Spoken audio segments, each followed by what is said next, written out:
पुंडलीक वरदे हरिविठ्ठल. श्री ज्ञानदेव तुकाराम.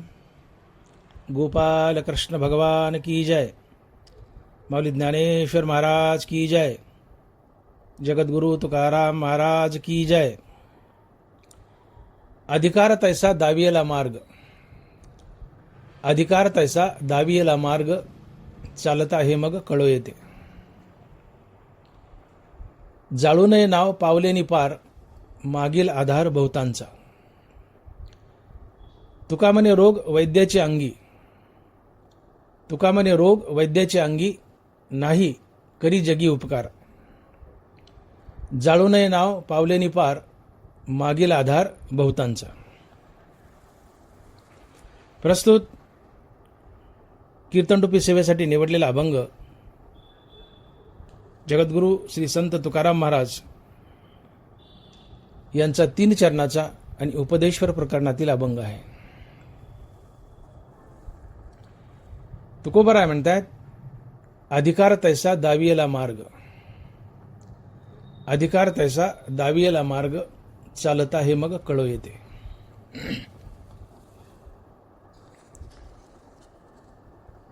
तुकोबराय आम्हाला या अभंगातून उपदेश करतायत आणि महाराज म्हणतायत की बाबांनो, मोक्षाचे अनेक मार्ग आहेत,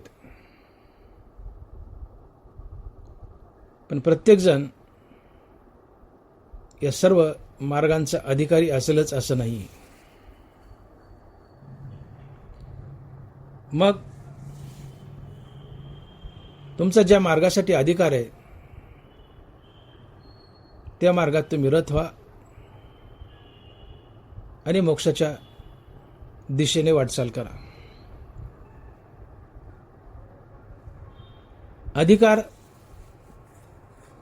या शब्दाचा अर्थ होतो पात्रता, योग्यता. तसा अधिकार या शब्दाचा अर्थ हक्क असाही होतो. परंतु या अभंगात अधिकार या शब्दाचा अर्थ पात्रता होतो, योग्यता होतो. अधिकार म्हणजे पात्रता. कोणत्याही कामासाठी माणसापाशी अधिकार अर्थात पात्रता असावी लागते.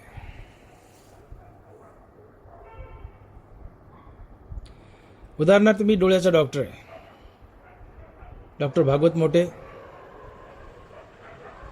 MBBS MS. मी डोळ्यामध्ये MS आहे. ज्यावेळेस मी MBBS संपलं आणि नेत्र विभागात MS साठी ॲडमिशन घेतलं, तर MS ला प्रवेश केल्या केल्या माझ्या प्रोफेसरनी लगे मला डोळ्याचे ऑपरेशन करायला दिली का? MS एकूण 3 वर्षाचं असतं. त्या 3 वर्षाच्या कालावधीत सुरुवातीची 6 महिने आम्हाला MS करणाऱ्या मुलांना पहिले 6 महिने नुसतं टेबलच्या बाजूला उभं राहून ऑपरेशन पहा असा आदेश असतो. आणि फार फार तर 6 महिने पेशंटच्या डोळ्यात औषधं टाका, थेंब टाका. पहिले 2-4 महिने एवढंच काम देतात. का बरं? MS ला प्रवेश केलाय, ॲडमिशन झाल्या आम्हाला डायरेक्ट मोतीबिंदू, काचबिंदू ही ऑपरेशन का करायला दिली नाही? तर आमचा अधिकार नव्हता. अर्थात ही ऑपरेशन करण्याची आमची पात्रता नव्हती, योग्यता नव्हती. सोपं नसतंय. डोळ्याला भूल द्यायची, डोळा बधीर करायचा, ठिकठिकाणी टाके घ्यायचे, पापण्यात आणायच्या, 8 टाके घ्यायचे, बुबळ ताणायचं, बुबळ फोडायचं, आत जायचं. अनेक पद्धती आहेत. त्यातल्या कुठल्या तरी पद्धतीने मोतीबिंदू बाहेर काढायचा, त्या मोतीबिंदूच्या जागी आर्टिफिशियल लेन्स बसवायचा, पुन्हा डोळा पूर्ववत करायचा, त्यात नजर भरायची. हे महाकठीण असते, सोपं नाही आहे. पेशंटला वाटतं मोतीबिंदू आहे, पडद्याचं ऑपरेशन आहे. पेशंटला किरकोळ वाटतं, पण ते किरकोळ नाही, महाकठीण आहे. डोळ्याची सर्जरी ही कन्स्ट्रक्टिव्ह सर्जरी आहे. एखाद्या बाईची पिशवी काढायची, कांडाभर कमी कापलं काय आणि कांडाभर जास्त कापलं काय, कापायचं आणि फेकायचं जे डिस्ट्रक्टिव्ह सर्जरी आहे. आतडं सडलंय, कांडाभर कमी कापलं काय आणि जास्त कापलं काय, कापायचं आणि फेकायचं डिस्ट्रक्टिव्ह सर्जरी आहे. डिस्ट्रॉय करायचे. तसं डोळ्याची सर्जरी ही डिस्ट्रक्टिव्ह सर्जरी नाही आहे, ही कन्स्ट्रक्टिव्ह सर्जरी आहे. डोळा फाडायचा, आत जाऊन मोतीबिंदू काढायचा, तिथं लेन्स बसवायचा आणि पुन्हा डोळा पूर्ववत करून नजर भरवायची. महाकठीण आहे. याला अधिकार लागतो, पात्रता लागते या ऑपरेशनला. मग मोतीबिंदू असो, काचबिंदू असो किंवा रेटाण्याचे ऑपरेशन, इतर कुठल्याही डोळ्याचे ऑपरेशन असो, पात्रता लागते, अधिकार लागतो.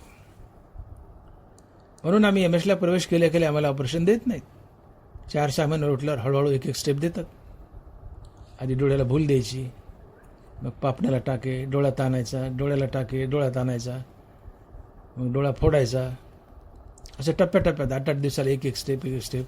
मग आत जाऊन तो मोतीबिंदू काढायचा, मग पुन्हा 1-2 महिन्यांनी तिथं लेन्स बसवायचा. असं टप्प्याटप्प्यात आम्हाला ही ऑपरेशन शिकवतात. आणि मग 2-3 वर्ष लोटल्यानंतर आम्ही त्यात अधिकारी पुरुष होतो. आम्हाला इंडिपेंडेंटली ते ऑपरेशन स्वतंत्रपणे करता येतं. पण किती कालावधी गेला? 3 वर्षाचा कालावधी. तेव्हा मी त्यात एक्सपर्ट झालो, तर आमचा अधिकार त्या ठिकाणी आला, आम्ही पात्र झालो. एमएसला प्रवेश केल्या नाही पात्रता, नुसतं बघायला लावतात आणि डोळ्यात थिंब टाकायला लावतात पहिले 2-4 महिने. एखाद्या पेशंटचं पोट फाडायचे, लॅप्रोटॉमी करायची, पोट फाडून ऑपरेशन करायचे. एमएस जनरल सर्जरीला ॲडमिशन मिळाले का गेल्या पोट फाडायला लावतात का?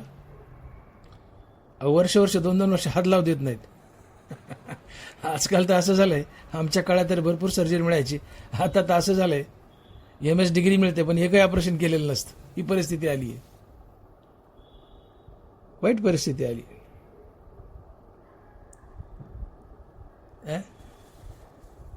एखादा गाडीचा क्लिनर आहे, त्याला फक्त गाडीला कपडा मारता येतो, बाकी गाडीचं काहीच माहीत नाही, आणि त्याला डायरेक्ट स्टेअरिंगवर बसवून चालवा म्हणलं गाडी, जमेल का? अधिकार आहे का? पात्रता आहे का गाडी चालवायची? नाही.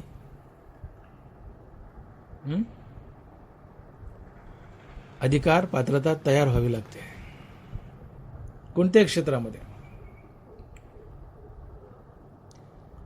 मग ती गोष्ट तुम्ही हँडल करू शकता. तसंच परमार्थातही मोक्ष प्राप्तीचे अनेक मार्ग आहेत. त्यात काही सोपे आहेत, काही अवघड आहेत, काही अति अवघड आहेत, काही जीव घेणे आहेत, अनेक मार्ग आहेत.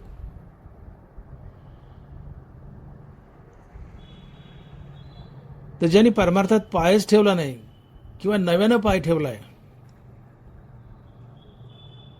त्याला अति अवघड मार्ग सांगितला परमार्थाचा, मोक्षाचा, तर तो टिकेल का तिथे?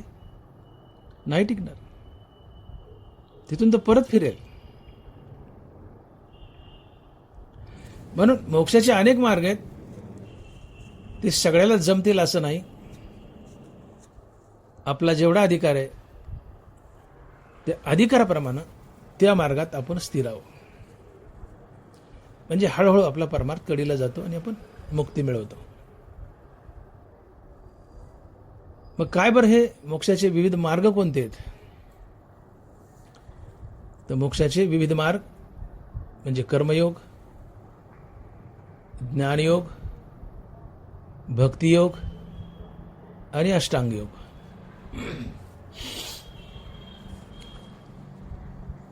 यापैकी काही सोपे आहेत, काही अवघड आहेत, काही अति अवघड आहेत.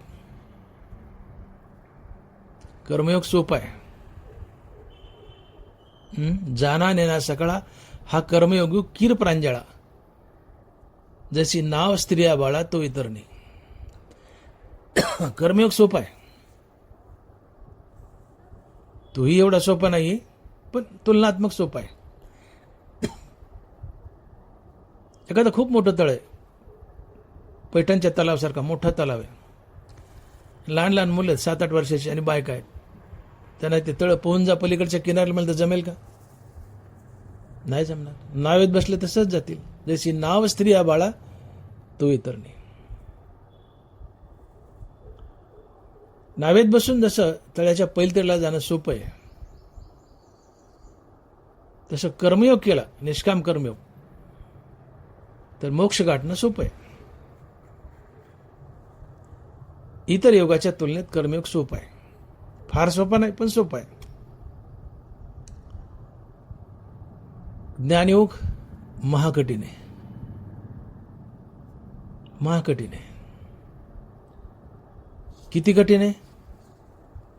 धनवारा लिहितात, तहाने तहानच पियावी, भुकेलिया भूकच खावी, अहोरात्र व्हावी मवावा वारा. तहान लागली, तहानच प्यायची, पाणी नाही, तहानच प्यायची. भूक लागली, भूकच खायची. रात्रंदिवस वारा भसकायचा. शीत ओढावे, उष्ण पांघरावे, वृष्टीचे असावे घरात. थंडी वाजायला लागली, थंडीच पांघरायची. ऊन लागायला लागलं, उन्हाचं अंगावर ओढायचं. घर कशाच होतं? वृष्टीचे असावे घरात, पावसाच्या घरात राहायचं. किती कठीण आहे, किती कठीण आहे. दानावर सांगतात का, डोंगर गिळता मुख न फाटे काही. डोंगर गिळता मुख न फाटे काही. तोंड किती माणसाचं? 2 इंच 3 इंच लय झाले. कधी जेवण वेळ मोठी असेल तर 4 इंच. आणि तुम्हाला म्हणलं डोंगर गिळा, तोंड राहील का? फाटेल. फाटेल ना. डोंगर गिळता मुख न फाटे काही. ज्ञानोबा आहे. बोचरा मनुष्य, त्याला म्हणलं लोखंडाचे हरभरे फोड, पाहे पा लोहाचे चणे, बोचरिया पडे खाणे, हे पोट भरणे की प्राणी शुद्धी म्हणू. म्हातारा माणूस 80 वर्षाचा, तोंडात एक दात नाही, बोळकं झाले, आणि त्या बोचऱ्या म्हाताऱ्याला म्हणलं हरभरे खा, आणि ते शेतातले नाही, लोखंडाचे हरभरे. भात होईल ना त्याच्या तोंडाचा, सोलून निघतील हिड्या. म्हाताऱ्या बोचऱ्या माणसानं लोखंडाचे हरभरे फोडणं जेवढं कठीण आहे, महाकठीण आहे, तितका ज्ञानयोग कठीण आहे. महेंद्राधिपदे करिता ती वाटवदे, रिद्धी सिद्धीची द्वंद्वे पडवणे ठाकते. रिद्धी सिद्धीची द्वंद्वे पडवणे ठाकते. इंद्र आडवा येतो. त्याला वाटतं माझी गादी घेतील, इंद्रपद जाईल, तो विघ्न सोडतो. रिद्धी सिद्धी आडव्या येतात, त्या तुम्हाला विषयात भुलवतात, तुम्हाला परावर्त करतात साधनेपासून. महाकठीण आहे ज्ञानयोग. ज्ञानयोग महाकठीण आहे. भल्या माणसाने त्याच्या नादाला लागू नये. तसाच अष्टांग योगी महाकठीण आहे. धनवाद स्पष्ट म्हटले, अष्टांग योगी न शिनिजे. यम नियम निरोध न कीजे रया, वाचा गीत गायजे, वाचा गीत गायजे. नादाला लागू नका म्हणले अष्टांग योगाच्या. कलियुगी उद्धार हरीच्या नामे. नादाला लागू नका म्हणले हे ज्ञानयोगाच्या, अष्टांग योगाच्या. अष्टांगयोगी महाकठीण आहे. यात 8 टप्पे म्हणून अष्टांग. यम नियम, आसन, प्राणायाम, प्रत्याहार, धारणा, ध्यान, समाधी. अष्टांग योग. यातली सुरुवातीची 2 अंग बघा, यम आणि नियम, म्हणजे तुम्हाला कळेल की अष्टांग योग किती अवघड आहे. यमात 5 गोष्टी येतात. कोणत्या? अहिंसा, सत्य, अस्तेय, ब्रह्मचर्य, अपरिग्रह. अहिंसा म्हणजे कुठली हिंसा करायची नाही, वाचिक, मानसिक, शारीरिक कुठलीच हिंसा करायची नाही. सातत्यानं सत्य बोलायचं, अस्तेय, सोन्याची चोरी करायची नाही किंवा कुठलीच चोरी करायची नाही, ब्रह्मचर्य पाळायचं, अपरिग्रह वस्तू संग्रह करायचा नाही, मोजकाच, फार नाही किंवा करायचंच नाही, यात ब्रह्मचर्य आहे. आजकाल आम्ही योगा करतो,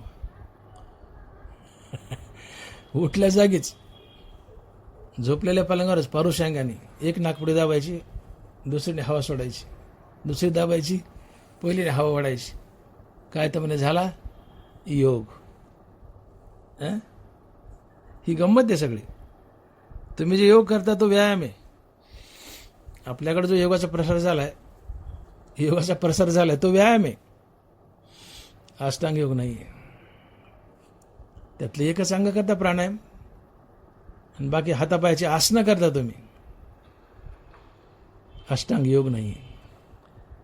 अष्टांग योगात यम आहे. यमात काय? अहिंसा, सत्य, अस्तेय, ब्रह्मचर्य, अपरिग्रह.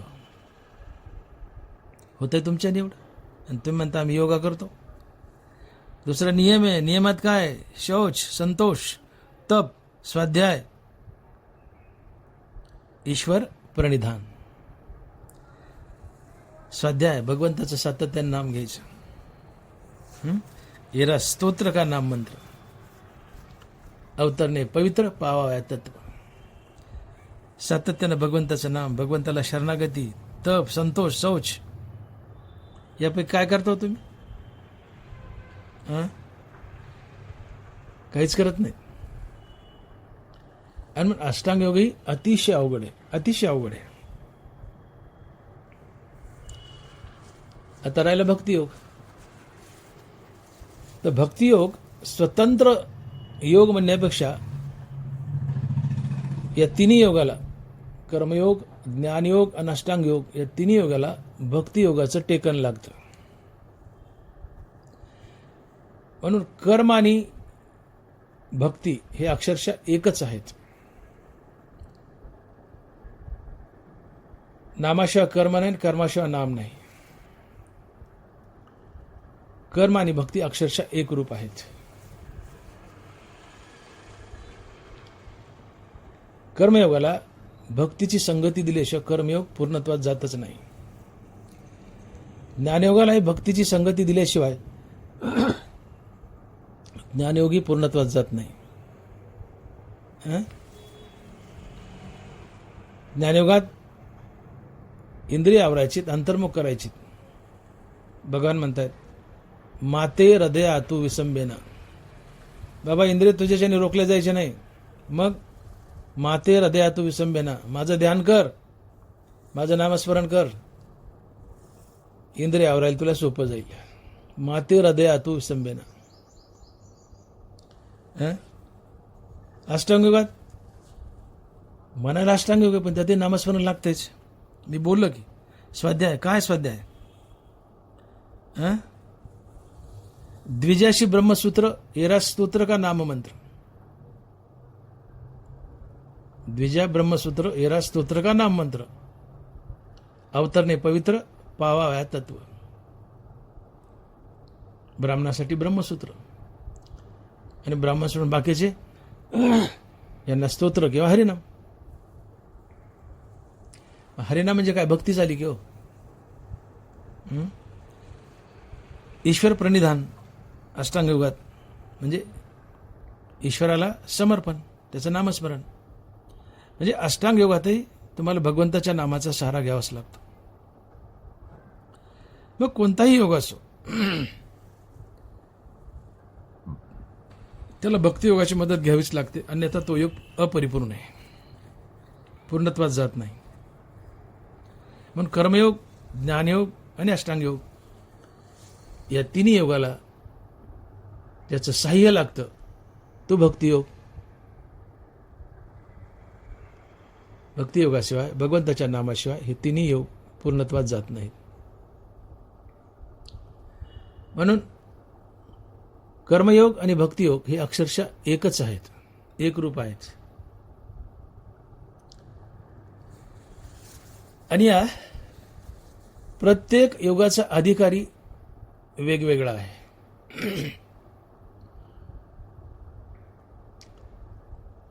जे विषय आहेत पामर आहेत, जवळजवळ नास्तिकच आहेत, अशांना तुम्ही मोक्ष प्राप्तीचं साधन जर ज्ञानयोग सांगितलं तर ते हानवानच घेईल.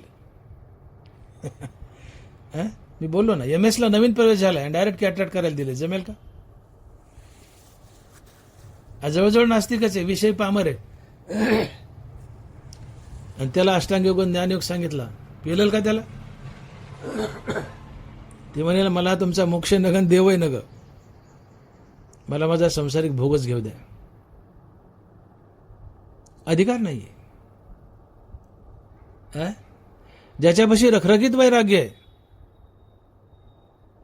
तो ज्ञानयोगाचा अधिकारी आहे, तो अष्टांग योगाचा अधिकारी आहे. विवेकाची भाषणे न ती वैराग्याची शिव न देखती, ते मूर्ख केवी पवती मजेश्वराते. ज्याच्या जीवनात अजिबात विवेक नाही, वैराग्य नाही, त्याला ज्ञानयोग आणि अष्टांगयोग सांगितला तर तो ज्ञानयोगाचा अष्टांगयोगाचा अधिकारी नाहीये. तिथून तो परत फिरेल, त्याला ते पेलणार नाही. छोटी मुंगी आहे, तुकोबाराय म्हणतात मुंगी आहे, आणि मुंगीच्या पाठीवर काय ठेवले? गजाचे पालन. मुंगीवरी भार गजाचे पालन. ते हत्तीच्या पाठीवर पाळणा असतो एक मोठा, त्याच्यात माणूस बसतो, ते हत्ती चालवतो डुलत, माणूस बी हलतो, ते पालन. एवढं मोठं पाळणा किंवा पालन मुंगीच्या पाठीवर ठेवलं, जगल गाव मुंगी? अचुरा होईल ना तिचा, मरल ना ती. तसं विषय पामर जीव आहे, भोगात रममाने, संसारात रममाने, जवळजवळ नास्तिक आहे, आणि त्याला ज्ञानयोग आणि अष्टांगयोग दिला, पेलेल का? नाही पेलणार का? तो त्याचा अधिकारी नाही, त्याचा अधिकारी नाही. मग ज्ञानयोग अष्टांगयोग यासाठी रखरखीत वैराग्य असलेला मनुष्य पाहिजे, तीव्र मुमुक्षु पाहिजे, भगवत प्राप्तीची ओढ पाहिजे. अशा माणसाला पेलेल, तो त्याचा अधिकारी आहे. तीव्र मुमुक्षु ज्ञानयोग आणि अष्टांगयोगाचा अधिकारी आहे. अष्टांगयोग तर सोडणंच द्या आजकाल, त्याचा विचारच करायचा नाही. पण तो तीव्र मुमुक्षु ज्ञानयोगाचा अधिकारी आहे, ज्याजवळ रखरखीत वैराग्य आहे. परंतु ते महाकठीण आहे, म्हणून त्या वाटानं जाणं नाही, अवघडच. म्हणून भगवंत अर्जुनाला सांगतात की अर्जुना, कर्मयोग आणि ज्ञानयोग हे प्रमुख मुक्तीचे दोन मार्ग आहेत, आणि ते माझ्यापासून निर्माण झालेत आणि अनादी कालापासून चालत आहेत, अनादी कालापासून चालत आले आहेत. ज्ञानोबारा लिहित आहेत, भगवंत बोलतात अर्जुनाला, आणि ज्ञानोबारा लिहितात ज्ञानेश्वरीत, अवधारी वीरश्रेष्ठा एलोकी या दोन्ही निष्ठा मजची पासोनी प्रगटा अनादी सिद्ध. या दोन्ही निष्ठा कोणत्या? कर्मयोग आणि ज्ञानयोग. हे दोन्ही योग माझ्यापासून अर्थात भगवान श्रीकृष्णापासून तयार झालेत आणि अनादी कालापासून चालत आलेत. अर्थात भगवान सांगतायत की मोक्ष प्राप्तीचे प्रमुख दोनच साधन आहेत, एक कर्मयोग आणि दुसरा ज्ञानयोग, आणि या दोघाला सपोर्टिव्ह आधार आहे भक्तियोगाचा. कर्मयोग आणि ज्ञानयोग भक्तियोगाशिवाय अपुरे आहेत. अर्थात दोनच मार्ग आहेत मोक्षाचे, एक कर्मयोग आणि दुसरा ज्ञानयोग. अवधारी वीरश्रेष्ठा एलोकी या दोन्ही निष्ठा मजची पासोनी प्रगटा अनादी सिद्ध. यात ज्ञानयोग अतिशय कठीण आहे, कर्मयोग सोपा आहे. इतकाही सोपा नाही पण सोपा आहे. जो ज्ञानयोगाचा अधिकारी आहे त्याला तात्काळ मुक्ती आहे, कर्मयोगाला मुक्ती आहे पण उशीर आहे, जिवंतपणी आहे किंवा मेल्यावर आहे पण मिळते, उशिरा गावत नाही पण मिळते. ज्ञानोबारा लिहित आहेत, देखे उत्प्लवना सारिका पक्षी फळाशी झोंबे जैसा. उत्प्लवना सरिसा पक्षी फळाशी झोंबे जैसा. सांगे नरू केवी तैसा पावे वेगा. झाडावर एक आंबा आहे आणि तो आंबा पक्ष्याने पाहिलाय.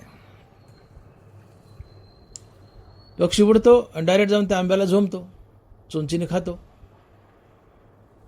माणसाला जमल काय? माणूस मला मी उडतो, उंच आंबा आहे 50 फुटाचा, उडालाय माणूस. उडता येतं का माणसाला? पक्षी फळाला झोंबलाय, माणसाला जमेल का झोंबायला तात्काळ? नाही.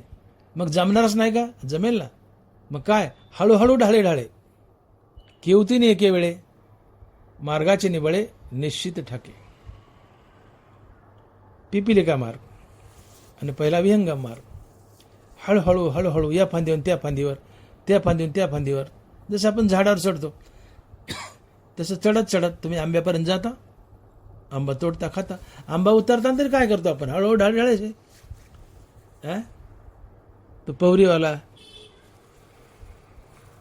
ते आंबा तोडायच्या हातात ते छकाटा असतो, तो तरी काय करतो? तो हळूहळू ढाळे ढाळेच आंब्यापाशी हळूहळू जातो, आंबे तोडतो, आंबा उतरवतो. म्हणून ज्ञानयोगाला तात्काळ मुक्ती आहे, कर्मयोगाला मुक्तीच आहे पण उशिरा आहे. पण ज्ञानयोग अवघड आहे, कर्मयोग सोपं आहे. आणि म्हणून जसा आपला अधिकार आहे तो मार्ग आपण मोक्षासाठी निवडावा. एखाद्या माणसाला मोठी बिमारी झाली, ती बिमारी औषधानं नीट होते, ऑपरेशन न होते, रेडिओथेरपी म्हणजे शेक देऊन नीट होते. पण ऑपरेशन जोखमीचं आहे, शेक देणं जोखमीचं आहे. मग औषध सोपं आहे की हो? रोग जाय दूध साखर आहे तरी निंब का पियावा? औषध सोपं आहे ना, औषध घ्या ना आपलं. सोपं आपलं औषध घ्यावं. ऑपरेशन आणि रेडिओथेरपीच्या भानगडीत पडू नये. तसं आपल्याला जे पेलतंय तो मुक्तीचा मार्ग आपण निवडावा. आपण ज्याचे अधिकारी आहोत तो मार्ग आपण निवडावा. किंबहुना ज्याचा जो अधिकार आहे तो मार्ग संतांनी त्या मनुष्याला सांगावा. इथं संताकडे बोट केलंय.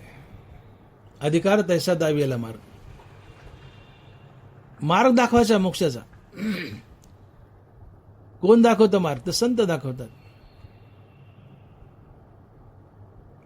म्हणून तुकोबर आहे संतांना उपदेश करतायत की बाबानो, समोरच्या माणसाला तुम्ही परमार्थात ओढतायत, पण तो विषयी पामर आहे, जवळजवळ नास्तिक आहे, आणि त्याला तुम्ही ज्ञानयोग सांगितला, टिकणार नाही. तो म्हणे मला भक्ती नको आणि मुक्ती नको, तो तुमच्याकडे फिरकणारच नाही. कष्टदायी आहे. भोगाला लालचावलेला मनुष्य ज्ञानयोगात कसा रत राहील? टिकणारच नाही. का? त्याचा अधिकार नाही. मग साधा विषयी पामर जीव आहे, जवळजवळ नास्तिक आहे, अशा जीवाला ज्ञानयोगही सांगू नका आणि कर्मयोगही सांगू नका. ते तिथं टिकणार नाहीत. विषयी पामर जीव हे कर्मयोग आणि ज्ञानयोगाचे अधिकारी नाही आहेत. मग अशा विषयी पामरांना, जवळजवळ नास्तिक आहे अशा माणसाला काय करावं? तर त्याला फक्त सत्कर्म करायचं सांगा. आणि सकाम भावनेने केली तरी चालतील, किंबहुना सकाम भावनेनेच सांगा. फलत्यागयुक्त सांगूच नका. कारण कर्म करण्यात त्याची योग्यता नाहीये, म्हणून निष्काम कर्म तो करणारच नाहीये. हनुमान ज्ञानोबा लिहित आहेत की तैसी कर्मी जया अयोग्यता, तैसी कर्मी जया अयोग्यता, तयाप्रती नैष्कर्म्यता न प्रगटावी खेळता आधी करून. निष्काम कर्म करण्याला जो अयोग्य आहे त्या माणसाला निष्काम कर्म किंवा निष्काम कर्मयोग करा असं कधीच सांगू नये. मग काय करा, तेथे सत्क्रियाची लावावी, तेची एक प्रशंसावी, नैष्कर्म्य ही दावावी आचरोनी. मग असे विषय पामर जीव आहेत जे भक्तीकडे नाही आहेत, त्यांना भक्तीकडे ओढायचं आहे, तर त्यांना नैष्कर्म्यता सांगू नका.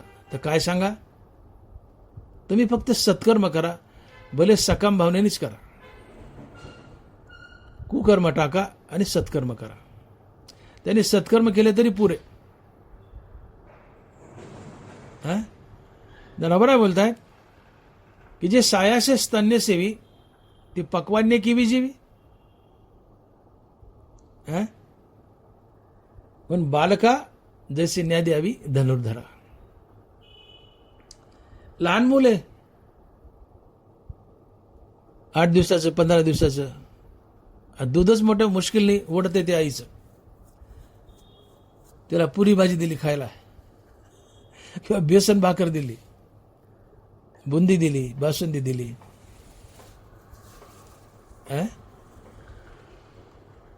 पुरी भाजी दिली, लग्नाची पंगत.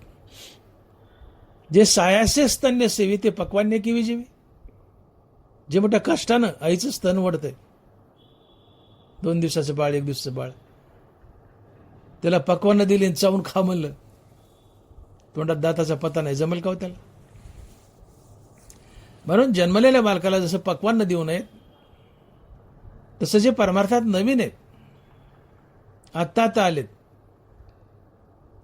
अशा माणसाला निष्काम कर्मयोगी सांगू नये आणि ज्ञानयोगी सांगू नये. हे त्याचे अधिकारी नसतात. त्यांचा अधिकार पाहावा, आणि जसा अधिकार आहे तसा मार्ग दाखवावा. हे तुकोबा अभंगाच्या पहिल्या चरणात सांगतात. आणि महाराज लिहितात, अधिकार तैसा दावियेला मार्ग, अधिकार तैसा दावियेला मार्ग, चालता हे मग कळो येते. अधिकार तैसा दावियेला मार्ग, चालता हे मग कळो येते. माणसाची क्वालिटी पाहतो, कोणत्या क्वालिटीज आहे.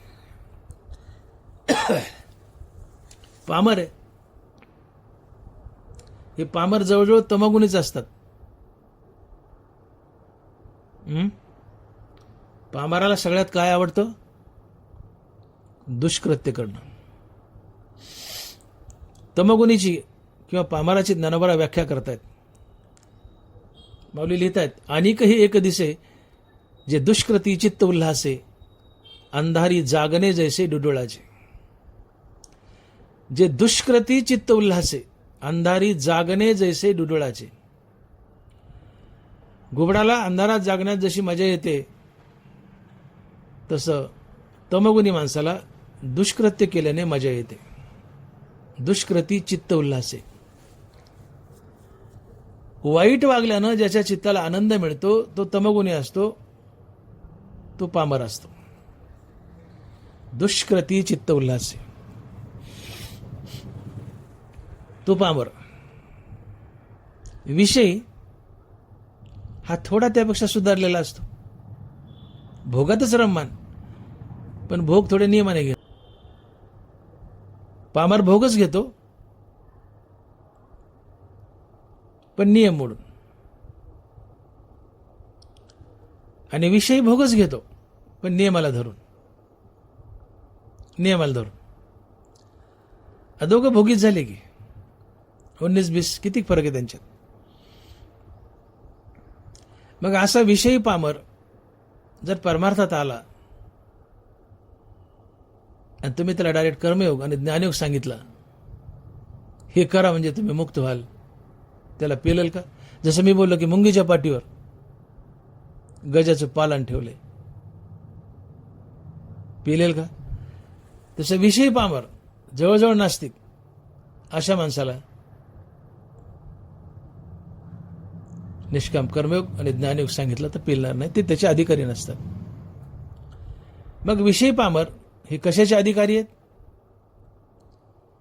तर त्यांना एकच सांगायचं की असोनी संसारी जिबे बेगू करी. असोनी संसारी जिबे बेगू करी, वेदशास्त्र उभारी भया सदा. बाबा नाही या, विषय आहेत, पामर आहेत, जवळजवळ नास्तिक आहेत, या महाराज कीर्तनात विठ्ठल विठ्ठल म्हटले की त्याच्या मागे विठ्ठल विठ्ठल म्हणायचं. पुंडली म्हटले महाराज की आपण पुंडली म्हणायचं. घ्या नाम थोडं थोडं थोडं थोडं नाम घ्या त्यांच्या मागं. निवळ गावात टुकार आणि मोकार हिंडण्यापेक्षा शाळेत जाऊन बसले आणि एक दोन गिरवायले, काका किकी गिरवायले, बरं आहे किंवा थोडंसं. निवळ बोंबलत फिरण्यापेक्षा गिरवायले ना ते एक दोन, बरं एक थोडंसं. हळूहळू काही ना काही येईल त्याला. तसं निवळ नास्तिक असण्यापेक्षा, विषय पामर असण्यापेक्षा परमार्थात आलंय आणि थोडं थोडं देवाचं नाव घ्यायलंय, बरं आहे. किमान देवाच्या दिशेने तोंड तरी फिरवलंय. आणि मग विषयी पामर अर्थात जवळजवळ नास्तिक यांचा अधिकार काय? तर त्यांना थोडं थोडं थोडं थोडं नाव घ्यायला सांगा, हा त्यांचा अधिकार आहे. असोनी संसारी जीवे विगुकरी. व संसारात राहा, मजा हजा कर, खा पी, काय भोग घ्यायचे घे, पण त्यासोबत थोडं थोडं थोडं थोडं पांडुरंगाचं नाव घे. असोनी संसारी जीवे विगुकरी. हे कुणाला सुचवायचं? हा अधिकार कोणाचा? विषयी पामर, जवळजवळ नास्तिकाचा. आणि म्हणून विषयी पामर अर्थात नास्तिक यांना नाम दाखवावं. जे पूर्वीचेच नामात रत आहेत त्यांना वैराग्य दाखवावं. आणि ज्यांच्या जीवनात पूर्वीचंच वैराग्य आहे त्यांना आत्मज्ञान दाखवावं आणि मुक्त करावं. परमार्थात नवीन आलेल्या विषयी पामराला आत्मज्ञान आणि वैराग्य सांगू नये, पळून जातील. नवीन परमार्थिक आहे, विषयी पामर आहे, जवळजवळ नास्तिक आहे, त्याला नाम दाखवावं. घेवा थोडं थोडं नाम. असोनी संसारी जीवे विगुकरी. घेवा नाम थोडंसं. आणि जो आधीच नाम घेतोय त्याला म्हणायचं वाढव नाम, त्याला वैराग्य दाखवायचं आणि वैराग्याच्या दिशेने पाठवायचं. आणि जो मूळचाच विरक्त आहे, तीव्र मुमुक्ष, हे चल झोंब आत्मज्ञानाशी, पक्षी फळाशी झोंबे, त्याला आत्मज्ञान दाखवायचं, मुक्त करायचं. हे ज्याचे त्याचे अधिकार आहेत. आणि मग अधिकार तैसा दावियेला मार्ग. विषय पामर यांचा अधिकार किती आहे? तोंडानं थोडं थोडं नाम घ्यायला व्हायचं. संसारात राहा, असोनी संसारी जिबे विगुकरी. संसारातच राहा पण हरिनाम घ्यायला जिबेला वेग दे. हा विषयी पामर नास्तिकाचा अधिकार आहे. आणि जे मुमुक्ष आहेत त्यांना निष्काम कर्मयोग सांगा. ज्ञानयुक्त सोडून द्या, अष्टांगयोग सोडून द्या, ते अति अवघड आहेत. जे मुमुक्ष आहेत, जिज्ञासू आहेत, त्यांना निष्काम कर्मयोग सांगा. ते निष्काम कर्मयोगाचे अधिकारी आहेत. येते मंद मुमुक्षु आणि तीव्र मुमुक्षु.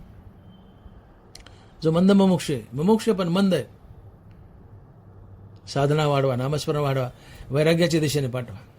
आणि यातला जो तीव्र मुमुक्ष आहे, ऑलरेडी त्याजवळ हे वैराग्य आहे, त्याला आत्मज्ञान दाखवा.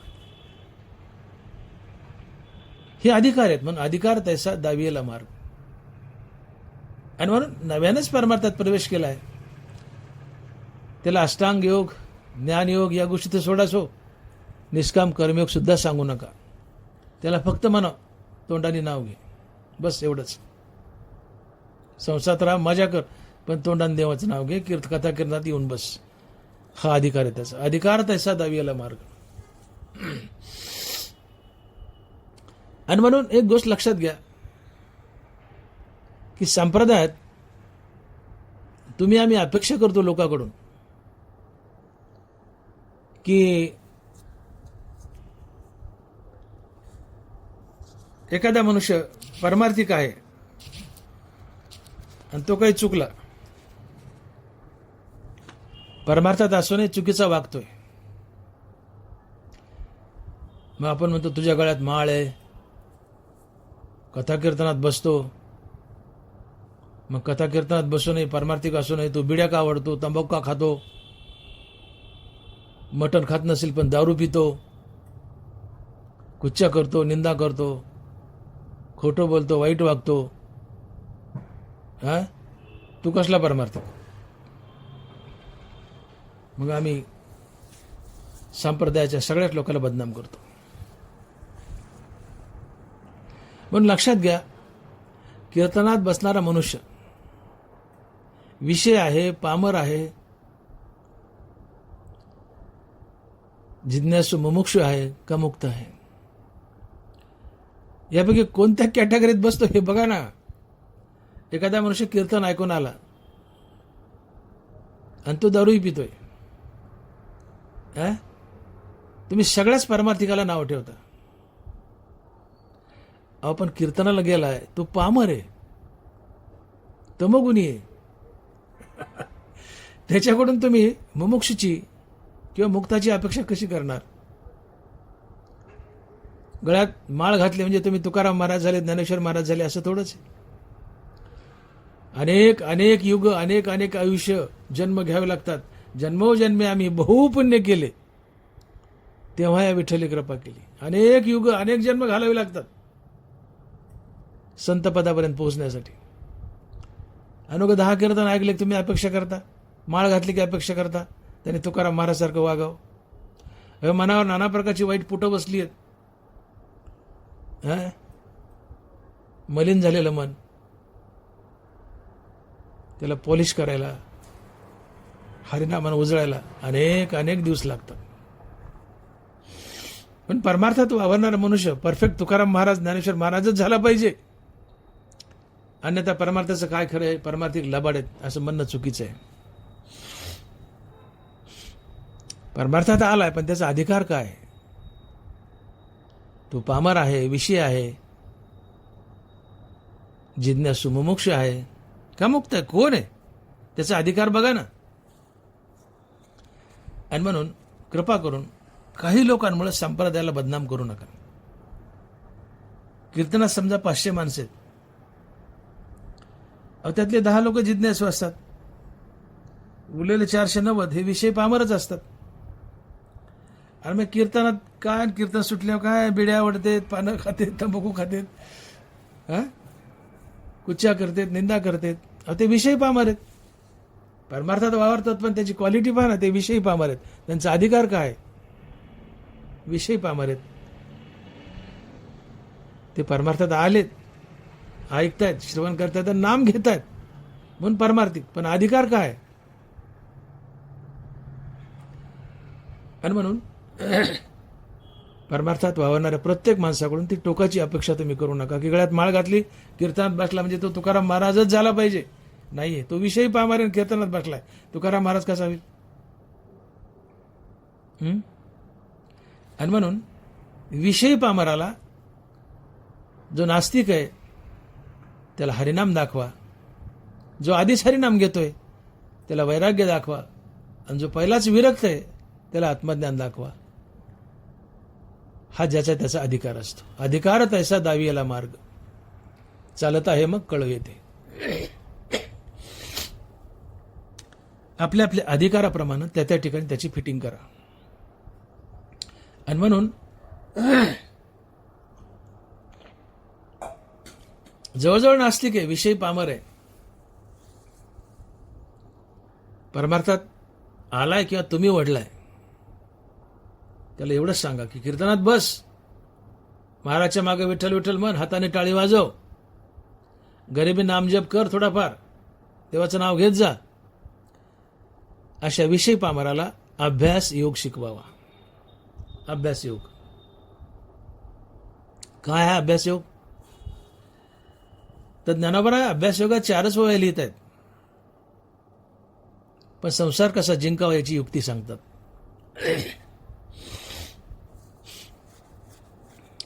नरवारे लिहित आहेत, तरी गा ऐसे करी या आटापारा माझारी, मोटके निमिष भरी दे तुझाय. मग जे जे का निमिक देखेल माझे सुख, तितुले अरोचक विषयी घेईल. मग जैसा शरदकाल उरगे आणि सरिता ओटू लागे, तसे चित्त काढेल वेगे प्रपंचोनी.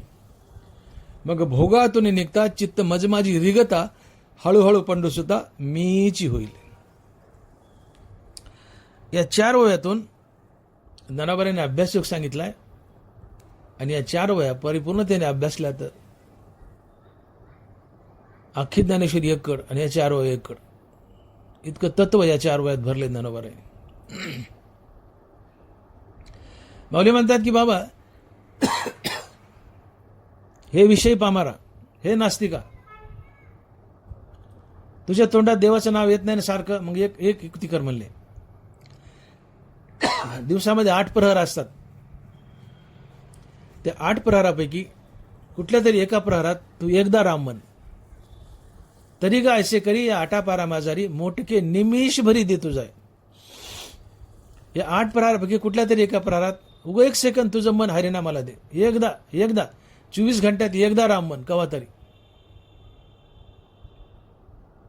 उद्या 2दा म्हण, परवा 3दा म्हण. असं करत रामनाम थोडं थोडं वाढवत जा. मग रामनाम थोडं थोडं वाढवत गेलं. या मनाची सगळ्या सवयी वाईट आहेत. या मनाची एकच सवय चांगली आहे. काय की जी वस्तू या मनाला पुन्हा पुन्हा दाखवावी ते तिकडे जायला चटावतं. याला रोज तमाशा दाखवा, सिनेमा दाखवा, हे सिनेमाला तमाशाला चटावेल. याला रोज हरिनाम दाखवा, हे हरिनामालाही चटावेल. एवढाच एक गुण चांगल्या मनाचा. जे मनाला रोज दाखव ते तिकडे जायला सोकतं. मग असा स्वभाव त्याला रोज हरिनाम दाखवा नाही, हरिनामालाही सोकेल ना. या मनाचे एक निके जे देखील या गोडीच्या ठाया सोके म्हणून अनुभव सुखाची कौतुके दावीत जायचे.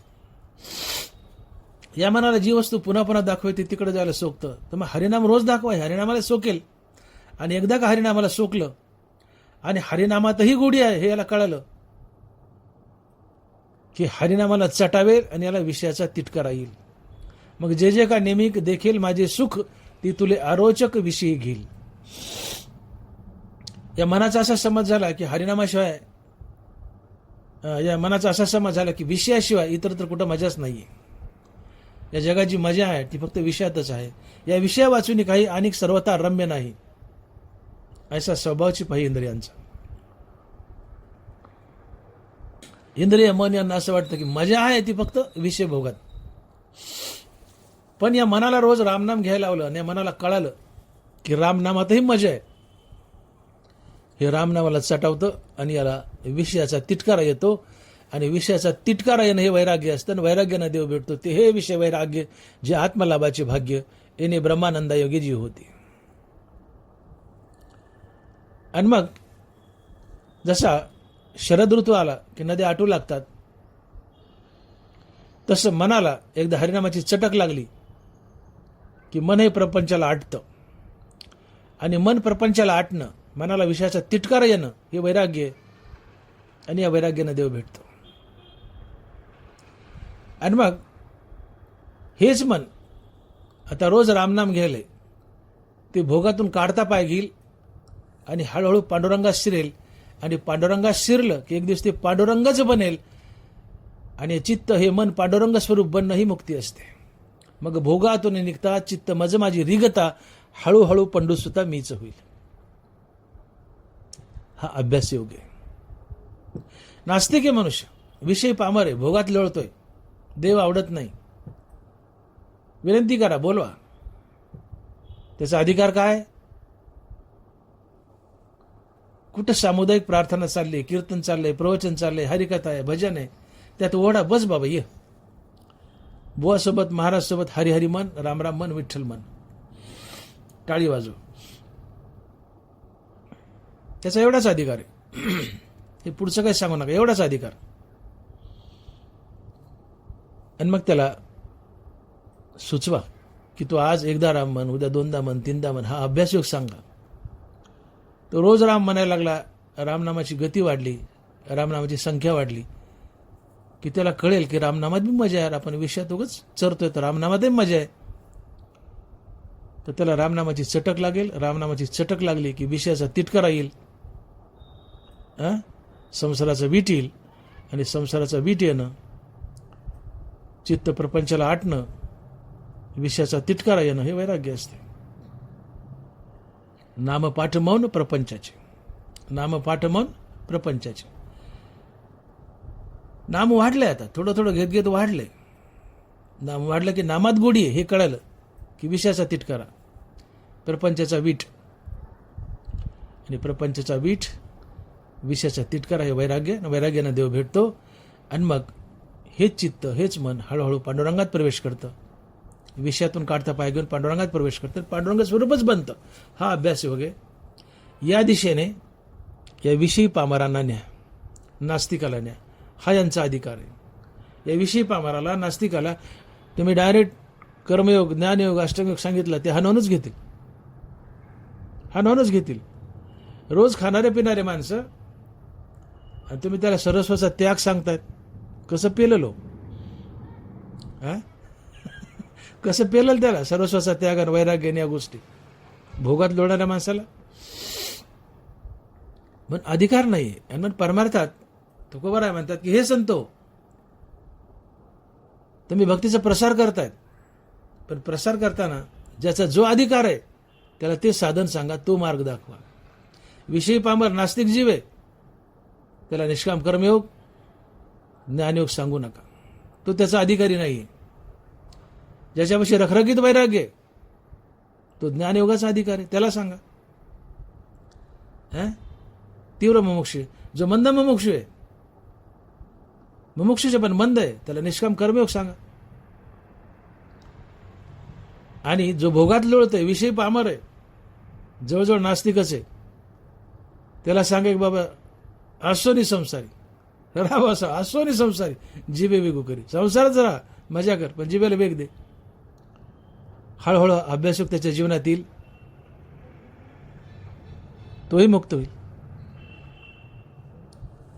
आणि मग अधिकार तैसा दावियाला मार्ग चालत आहे मग कळ येते. आणि म्हणून जी मुलं शाळेत जात नाहीत त्यांना शाळेत घालावं, बाराखडी गिरायला लावावी. काही ना काही येतं. शाळेच्या दिशेने तोंड फिरवले. जी विषय पामर आहेत, निवड नास्तिक आहेत, टुकार आहेत, मोकार आहेत, दुष्ट वागतायत, त्यांना कीर्तनात कथेत बोलावं, आपल्यासोबत विठ्ठल विठ्ठल म्हणायला लावावं. एवढं केलं तरी त्याच्यासाठी ते पुरेस आहे. त्याचा तेवढाच अधिकार आहे. आणि मग कीर्तनात बसलेल्या माणसाने तुकाराम महाराजासारखंच वागावं ही अपेक्षा करू नका. कीर्तनात 1000 माणसं आहेत, त्यातले 2 किंवा 3च माणसं असतात थोडं सन्मार्गावर चालणारे, उरलेले सगळे सगळे चुकीचंच वागणारे असतात. गळ्यात माळ घातली की मी म्हणलो तुकाराम महाराज झाले, ज्ञानेश्वर महाराज झाले असं समजू नका. आपण फार मोठी अपेक्षा करतो. गळ्यात माळ आहे, खोटं बोलतोय, वाईट वागतोय, फलानं करते, बेस्तानं करते. नाही रे बाबा, फार अवघड आहे. मुक्तीपर्यंत जाणं महाकठीण आहे. पण गळ्यात माळ घालून किमान भगवंताच्या दिशेने तोंड फिरवलंय, एवढं काय कमी आहे? त्यांनी अखाद्य अपेय सोडलं, एवढं काय कमी आहे? काही ना काही अचिव्हमेंट आहे. हळूहळू सुधारणा होईल. नामाला गती द्या. आणि मग अधिकार तैसा दावियाला मार्ग चालत आहे मग कळ येईल. ज्ञानयोग आणि अष्टांगयोग याचे ते अधिकारी जवळजवळ नाहीत असं म्हटलं तरी चालतं. जवळजवळ म्हटलं मी. मग सध्या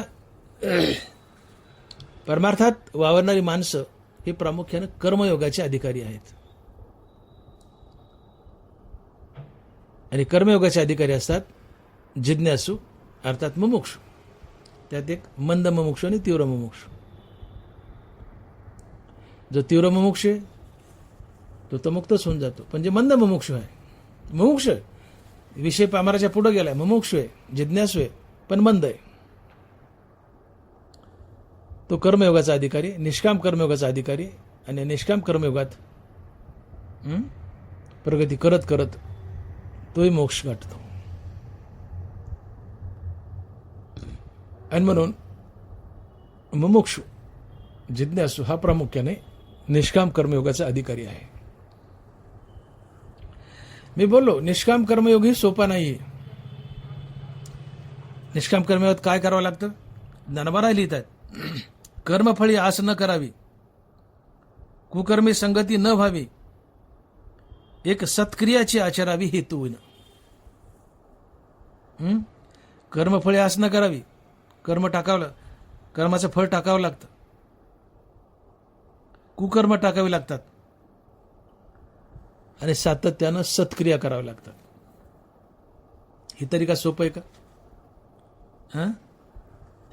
कर्माचं फळ टाकायचंय, कुकर्म टाकायचंय, फक्त सत्कर्मच करायचंय, आणि ते हेतुविना. कर्मफळी आस न करावी, कुकर्मी संगती न व्हावी, एक सत्क्रियाची आचरावी हेतुविना. सोपं नाही हेवी, पण कर्मयोगही सोपं नाहीये. तुम्ही परमार्थात रत आहेत, मोक्षाच्या दिशेने चाललात, तुम्ही एकही कुकर्म करायचं नाही, सगळी सत्कर्मच करायची, आणि ती सत्कर्म फलत्यागयुक्त करायची. हा निष्काम कर्मयोग. एकही कुकर्म घडू द्यायचं नाही. आता आम्ही निष्णात कीर्तनकार आहोत, भले सत्कर्म करत असेल, पण कुकर्म सुटलेत का? एकामेकाची निंदा, नालास्ती, हा असला तो तसला, हे कुकर्मच आहेत. सुटली का निंदा आमच्याकडून? अहो, कीर्तनकाराची ही अवस्था तर साधारण जीवाचं काय घेऊन बसले. म्हणून आम्ही निष्काम कर्मयोगाचे सुद्धा अधिकारी नाहीयेत. आम्ही कुठं बसतो? हसवणी संसारी जीव हे गोकरी, एवढ्यातच बसतो, याचे अधिकारी आहेत आम्ही कीर्तनकार. सांगा ना मला. कुकर्मी संगती न व्हावी, सत्क्रियाची आचरावी हेतुविना. एकही कुकर्म करायचं नाही. असे किती कीर्तनकार आहेत एकही कुकर्म करत नाहीत. मग आम्ही निष्काम कर्मयोगाचे अधिकारी आहोत का कीर्तनकार? तुम्ही तुमचा विचार करा, मी काय बोलत नाही.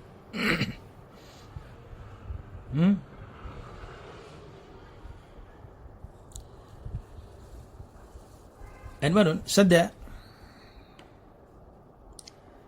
भगवत प्राप्तीचं सर्वात सोपं साधन जर काय असेल तर भगवंत अर्जुनाला सांगतात की बाबा, ते आहे निष्काम कर्मयोग. निष्काम कर्मयोग जर केला तर निश्चित रूपानं तुला मुक्ती मिळेल. आणि हा सोपा आहे. अर्जुनाला भगवंत म्हणतात हा सोपा आहे. स्वकर्मे निष्कामता अनुसरले पार्था, ते कैवल्य तत्वता पातले जगी. की निष्काम भावनेने कर्मयोग केला, फलत्यागयुक्त कर्म केली, तर निश्चित रूपानं अर्जुना तुला मुक्ती मिळेल.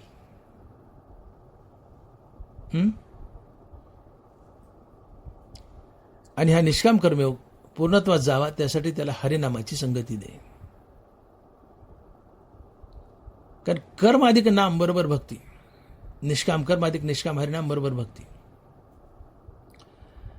आपण कर्म करतोय, पण केलेलं कर्म भगवंताला परिपूर्णतेने अर्पण व्हावं, यासाठी त्या कर्माला हरिनामाची संगती द्यावी लागते.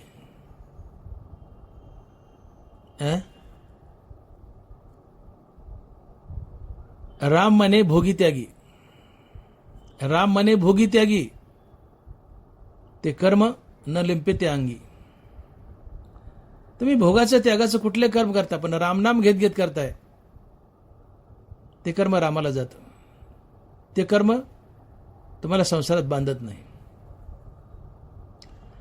आणि म्हणून आपल्या कर्माला हरिनामाची संगती द्या. भगवंत म्हणतायत अर्जुनाला, तू अवचित कर्मे आगावी, आचरोनी मजा अर्पावी, परिचित्त वृत्तीने असावी आत्मरूपी. अर्जुना, तू उचित कर्म कर, फलत्यागयुक्त कर, मला अर्पण कर, पण आड घातली, परी चित्तवृत्तीने असावी आत्मरूपी.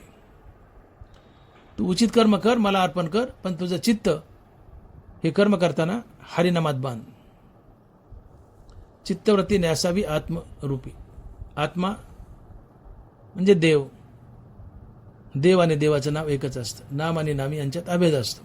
नाम परब्रह्म वेदार्थ. अर्जुना, तू उचित कर्म कर, पण ती तेव्हाच मला अर्पण होतील, त्या कर्माचा तेव्हाच फल त्या घडेल की ज्यावेळेस त्या कर्माला तू हरिनामाची संगती देशील. वाक्यात परी परंतु शब्द आला तर तो काय आड घालत असतो. ते मला कीर्तनाला बोलवलं, मी म्हटलं कीर्तनाला येईल, परंतु तुम्ही घाबरता. परंतु काय? परंतु जर तुम्ही मला बसायला गाडी पाठवली तर, हे पुढचं पूर्ण केलं तर मागचं सफल होत असते. गाडी पाठवलं तर येईल कीर्तनाला, नाही तर नाही. परी चित्तवृत्तीने असावी आत्मरूपी. उचित कर्म कर, मला अर्पण कर, पण ती तेव्हाच अर्पण होतील. कधी? जेव्हा तू तुझं चित्त हरिनामात बांधशील. अर्थात कर्माला हरिनामाची संगती द्या. कर्म भगवंताला परिपूर्णतेने अर्पण होतात. कारण नुसती कर्म ही वाळलेल्या कसपटासारखी असतात. त्या कर्माला हरिनामाची संगती दिली की त्यात श्रद्धा ओतली जाते, ती कर्म मनपूर्वक केले जातात. आणि अशी श्रद्धायुक्त अंतकरणाने केलेली कर्म, मनपूर्वक केलेली कर्म ते दिव्य बनतात आणि ते भगवंताला खऱ्या अर्थानं अर्पण होतात आणि भगवंत अशा कर्माने संतुष्ट होतो. मग तया सर्वात्मक ईश्वरा स्व कर्म कुसुमाची विरा पूजा केली होय अपरा तोषा लागे. म्हणून ये पूजे रिजलेने आत्मराजे वैराग्य सिद्धी दे जे पसायत. म्हणून आपलं कर्म फलत्यागयुक्त व्हावं, भगवंताला ते अर्पण व्हावं, यासाठी त्या कर्माला हरिनामाची संगती द्या. शिवाय तुम्ही ज्याच्यासाठी कर्म करता त्याला देव समजा. मी कर्म करता येते सांडोनिया निज चित्ते भगवद्रूप भाविता भूते ब्रह्मार्पण तेते होय कर्म. हे कर्म मी करतोय, याचं फळ मला मिळावं ही भावना ठेवू नका. आणि ज्याच्यासाठी कर्म करता त्याला देव समजा.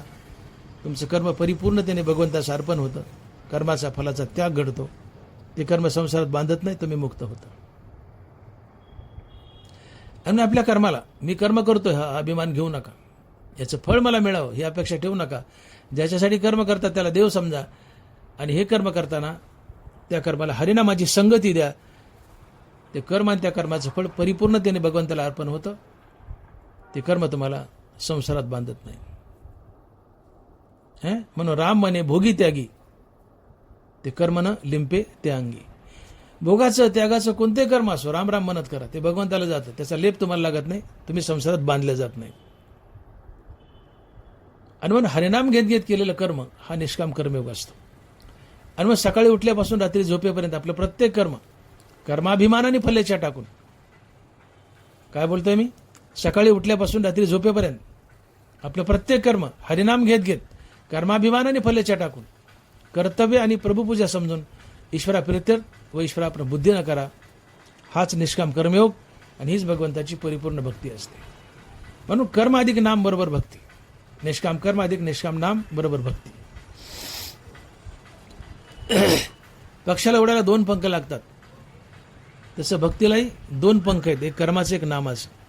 कुठले एक पंख छाटलं तर भक्तीला उडता येत नाही, पांडुरंग गाठता येत नाही. म्हणून निष्काम कर्म आणि निष्काम नाम ही भक्तीची दोन पंख आहेत आणि या पंखाच्या सहाय्याने गगन भरेल घ्यायचे आणि पांडुरंग गाठायचा. म्हणून निष्काम कर्म अधिक निष्काम नाम बरोबर भक्ती. आणि म्हणून जे मुमुक्षु आहेत, जिज्ञासू आहेत, ते निष्काम कर्मयोगाचे अधिकारी आहेत. त्यांनी आपलं प्रत्येक कर्म करताना या कर्माचा करता मी आहे असा अभिमान घेऊ नये, त्याचं फळ मला मिळावं ही भावना ठेवू नये. ज्याच्यासाठी कर्म करता त्याला देव समजावं आणि कर्म करताना त्या कर्माला हरिनामाची संगती द्यावी. ते कर्म दिव्य बनतं, भगवंताला अर्पण होतं, ते कर्म संसारात बांधत नाही, ते कर्मच तुम्हाला मुक्त करतं. अशा प्रकारे मुमुक्षुने निष्काम कर्मयोग करावा. हा कर्मयोग तुम्हाला मुक्त करतो. आणि म्हणून ज्ञानयोगापेक्षा कर्मयोग सोपा आहे. आणि म्हणून मुमुक्षुने निष्काम कर्मयोग करावा, किंवा मुमुक्षु जिज्ञासू हा निष्काम कर्मयोगाचा अधिकारी असतो. म्हणून अधिकार तैसा दावियाला मार्ग. आणि हा निष्काम कर्मयोग विषय पामराला चुकूनही सांगू नये. निष्काम कर्मयोग मुमुक्षुला सांगावा, जसा अधिकार आहे तसा मार्ग दाखवा. अधिकार तैसा दावियाला मार्ग. आता हा निष्काम कर्मयोग करत असताना तुम्ही निष्काम कर्मयोग केलाय, मुक्तही झाले, तर मुक्त झाल्यानंतर तुमचं भागले तर भगवंत म्हणतात अप्पलपोटे बनू नका. पुष्कळ आपल्याकडे काय सवय असते, माझं भागले ना बस झालं, बाकी जाऊ द्या मातीत, मला गरज नाही. हा स्वार्थ झाला, अप्पलपोटेपणा झाला. भगवंत म्हणतात तू निष्काम कर्मयोगाचा अधिकारी आहेस, निष्काम कर्मयोग करून मुक्त झालायस, आता तृप्तीचा ढेकर देऊन शांत बसू नको.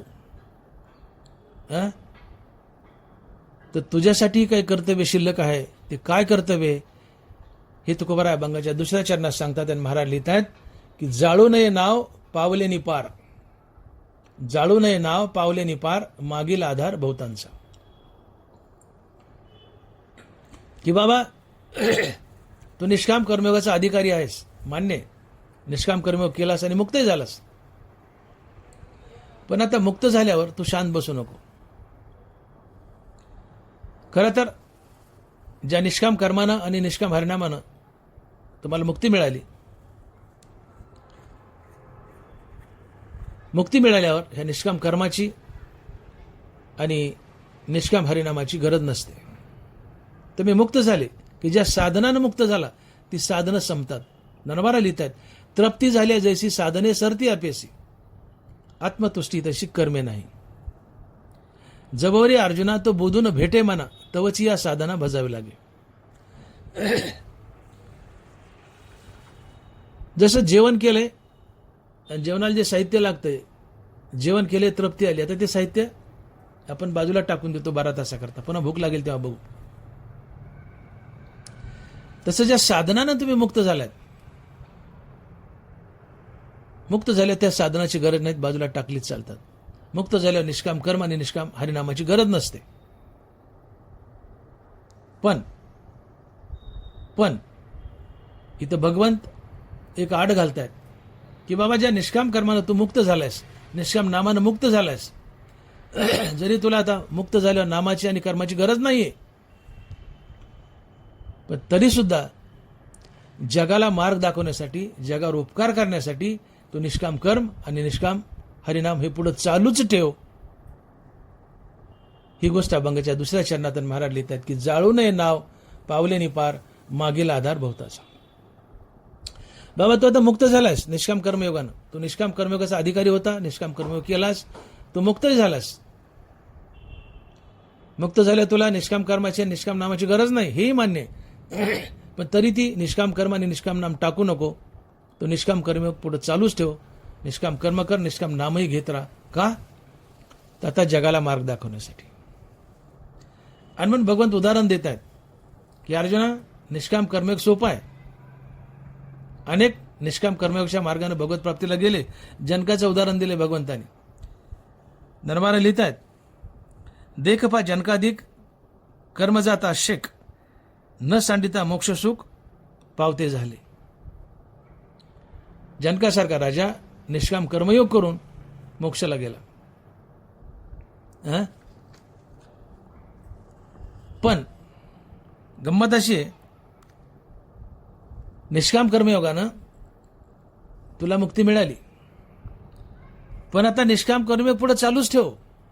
निष्काम कर्म टाकू नको. का? तर आता तुला जगावर उपकार करायचा आहे. आणि काही एक अर्थ हे उपकार येईल. तुला जगावर उपकार करायचा आहे. काय उपकार करायचा आहे? तर जग हे संतांना आपलं आदर्श समजतं. संत जसा वागेल जग तसंच वागतं. संत हा समाजाचा आदर्श असतो. भगवंत समाजाचा आदर्श असतो. आणि म्हणून भगवंत म्हणतात की मी पूर्ण काम आहे, मला कशाची गरज नाहीये. मी अमृत गुरुपुत्र आणिला, तो पवाडा तुवा देखिला, तरी तोही मी उगला कर्मी राहते. अर्जुना, मी माझ्या गुरुचा मेलेला, सांदीपानी ऋषीचा मेलेला पुत्र आणून दिला. एवढा मी सामर्थ्यवान आहे, मला कशाची गरज नाहीये. मी आत्मानंदात तृप्त राहील. पण मी जर आत्मानंदात तृप्त राहिलो आणि काहीच कर्म केले नाही, तर पुढच्या येणाऱ्या पिढ्या माझ्याकडे बोट दाखवतील, म्हणतील कृष्ण नाही का बसून राहिला, त्यांनी काय केलं, मग आम्ही बसलो तर काय बिघडलं. जगराटी बिघडेल, जगराटी बिघडेल. आणि म्हणून आता तुम्ही निष्काम कर्मानं, हे संत हो, निष्काम कर्मानं मुक्त झालात, पण तृप्तीचा ढेकर देऊ नका. जगाला मार्ग दाखवण्यासाठी आता तुम्ही कर्म करा. जगावर उपकार करण्यासाठी तुम्ही कर्म करा. आणि तुम्ही जर कर्म केली नाही, ऐसे जरी ना कीजे तरी अज्ञाना काय उमजे, आणि ती कवनेपरी जाणीजे मार्गात या. हे संतो, तुम्ही मुक्त झाले, तृप्त झाले, आत्मानंदात डुलत राहिले, पण अज्ञानाला मार्ग दाखवायला कोण आहे आता? आणि म्हणून अज्ञानाला मार्ग दाखवण्यासाठी तुम्ही मुक्तीवर भजनयुक्त व्हा, मुक्तीवर कर्मयुक्त व्हा. मुक्त झाला तरी निष्काम कर्म चालूच ठेवा. का तर आता जगाला मार्ग दाखवायचा. मार्गी अंधा सरिसा पुढे देखना ही चाले जैसा, अज्ञाना प्रगटा धर्म तैसा आचरून. पुढे देखण्यान चालव, मागं आंधळ्यान चालव. आणि त्या देखण्याने आंधळ्याला वाट दाखवाय. पुढे संतांना चालव, अज्ञानी जगाला मागं चालव. संतांनी अज्ञान जगाला मार्ग दाखवा. मार्गाधारे वर्तावे, विश्वे मोहरे लावावे, अलौकिक नोहावे लोकांप्रती. मी संत आहे म्हणून जगापेक्षा वेगळं समजून अलौकिक होऊ नये. जगातलेच बनवून राहा. संत असले तर जगातलेच बनवून राहा आणि जगाला मार्ग दाखवा. पण या कारणे पार्था कर्मी भावी असता अनेक हे एका अर्था उपकारेल. जगाला मार्ग दाखवण्यासाठी आता तुम्हाला कर्म करायचे. जरी तुम्ही मुक्त असले तरी जगावर तुम्हाला उपकार करायचे. देखे प्राप्तार झाले, निष्कामता पावले, तयाही कर्तव्य उरले लोकालागी. तुम्ही मुक्त झालेत, पण लोकाला मोक्षाचा मार्ग दाखवण्यासाठी तुम्हाला कर्तव्य उरलंय.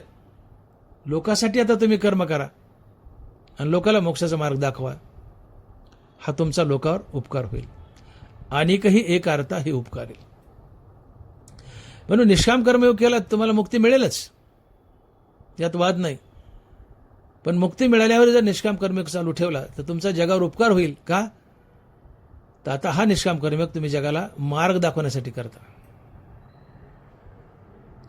आणि म्हणून सिद्धांनी कधीही कर्म टाकू नयेत. ज्ञानाबळा विशेष करून बजावतात. इथं वडील जे जे करीती तया नाम धर्म ठेविती, आणि तेच एर अनुष्ठिती सामान्य सकळ. हे असे स्वभावे म्हणून कर्म न सांडावे, विशेषी आचरावे लागे संती. संताकडे बोट केले. समाजातील वडील मनुष्य अर्थात संत जसा जसा वागतो त्याला धर्म म्हणतात. आणि हा संत जसं जसं वागेल तसं साधारण जीव वागतो. संत चुकीचा वागला तर समाजही चुकीचा वागतो. संत चांगला वागला, योग्य वागला, समाजही योग्य वागतो. का तर संत हा जगाचा आदर्श असतो. आणि मग संत जसा वागेल जग तसं वागतं आणि तो धर्म ठरतो. आणि म्हणून संतांनी विशेष करून कर्म टाकू नयेत. मुक्तीवर भजनयुक्त व्हावं, मुक्तीवर कर्मयुक्त व्हावं. आणि आता ही केलेली कर्म जगाला मार्ग दाखवण्यासाठी आहेत, आपल्यासाठी नाही. आणि म्हणून समर्थ जो येते आतीला सर्वज्ञ येते, त्याने सविशेष कर्माते तेजावे ना. जो समर्थ आहे अर्थात संत आहे, भगवंत आहे, त्यांनी विशेष करून कर्म करावीत. का तर आता जगाला मार्ग दाखवायचे. जग संतांचा फॉलोअप घेत असतं, संतांच्या पावलावर पाऊल टाकत असतं. आणि म्हणून तुम्ही संतो मुक्त झालात. आता तुम्हाला कर्माची गरज नाहीये, पण तरी जगाला मार्ग दाखवण्यासाठी निष्काम कर्म करा. आणि म्हणून भगवंत सिद्धाला कर्म करा म्हणतात. संत सिद्ध आहेत, विशेष आचरावे लागे संती. भगवंत सिद्धाला कर्म करा म्हणतात, तर साधकानं कर्म का टाकावीत. आम्ही कीर्तनकार साधक आहोत, अजून सिद्ध नाही, साधक आहोत. भगवंत म्हणतात सिद्धांनी कर्म करावेत, पण आम्ही साधक आहेत कीर्तनकार, तरी आम्ही कर्म टाकलीत. कोणता कीर्तनकार निष्काम कर्म करतो? नुसतं कीर्तन करणं हे स्वधर्म पालनात येतं का? परिपूर्णतेने स्वधर्म पालनात येतं का? किंबहुना कृषीजेने गोधने राखूने असणे, समर्गीची विकणे महर्गी वस्तू.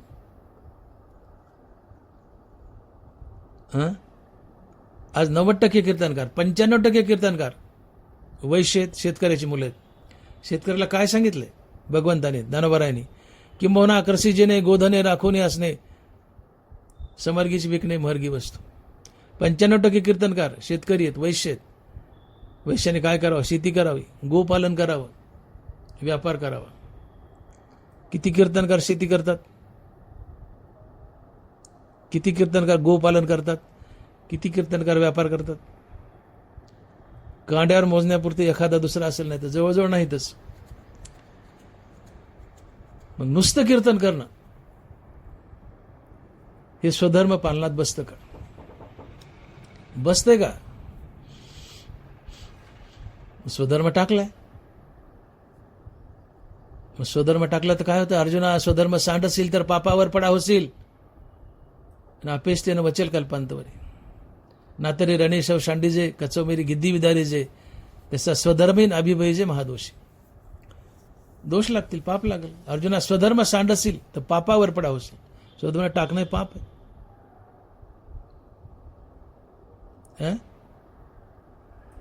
म्हणून भगवान सिद्धाला कर्म करा म्हणतात. तर साधकांनी कर्म का टाकावीत? तुम्ही आम्ही कीर्तनकार साधक आहोत, आम्ही कर्म का टाकावीत? कर्म टाकायचीच नसतं. आणि म्हणून तुकोबाराय म्हणतायत की बाबांनो, तुम्ही मुमुक्षु जिज्ञासू आहात, निष्काम कर्मयोगाचे अधिकारी आहात, मान्य. या निष्काम कर्मयोगानं तुम्ही मुक्ती मिळवली आहे. मुक्ती मिळाल्यावर तुम्हाला आता निष्काम कर्माचा आणि हरिनामाची गरज नाहीये.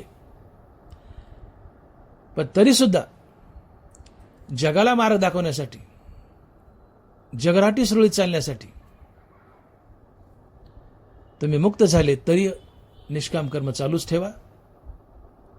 तुम्ही निष्काम कर्म केले, मुक्त झाल्यावर तर जग तुमच्या पाऊल टाकेल. जग निष्काम कर्मयोग करेल, निष्काम हरिनाम घेईल आणि मोक्ष दिशेने जाईल. आणि संत हो, तुम्ही जर मुक्त झाल्यावर निष्काम कर्म केले नाही, मुक्तीवर भजनयुक्त झाले नाही, तर जग आळशी बनेल, जग कर्म करणार नाही. आणि आज तीच परिस्थिती आहे. तीच परिस्थिती आहे. आज मला सांगा, असा एक तरी संत दाखवा की जो मुक्त झालाय आणि मुक्त झाल्यावर त्यांनी आपलं कर्म टाकले. एक तरी संत दाखवा. गोरोबा काका काय स्वधर्म होता? गाडगे घडणं, विटा घडणं. गाडगे घडून, विटा घडून जे गोरोबा काका मुक्त झाले, मुक्त झाल्यावर त्यांनी गाडगे घडायचं आणि विटा घडायचं सोडलं नाही. ज्या कर्माच्या शिडीने मोक्षाचं शिखर गाठलं, मोक्ष मिळाल्यावरही कर्माची शिडीवर अशी घट्ट पकडून ठेवली. मोक्षाच्या आधीच गाडगे घडले, मोक्षाच्या आधी गाडगे घडले, मोक्षानंतरही गाडगेच घडले. मोक्षाआधी स्वधर्म, मोक्षानंतरही स्वधर्मच. चोका महाराज मोक्षाच्या आधी भिंती रचल्या, मोक्षानंतरही भिंती रचल्या. मोक्षाआधी गुरुढोरं सांभाळली, मोक्षानंतर गुरुढोरं सांभाळली. नरहरी सोनार मोक्षाआधी दागिने घडले, मोक्षानंतरही दागिने घडले. सावता महाराज मोक्षाच्या आधी मळा केला, मोक्षानंतरही मळाच केला. कबीर महाराज मोक्षाआधी चादरी विणल्या, मोक्षानंतरही चादरी विणल्या. रोहिदास महाराज मोक्षाच्या आधी बुट चपला शिवल्या, मोक्षानंतरही बुट चपला शिवल्या. असा एक तरी संत दाखवा की ज्यांनी मुक्ती मिळाली आणि आपला स्वकर्म स्वधर्म टाकलाय आणि आत्मानंदात डोलतोय. निवृत्ती, ज्ञानदेव, सोपान, मुक्त ह्या 4 भावंडाचं सोडा, हे उपजज्ञानी होते.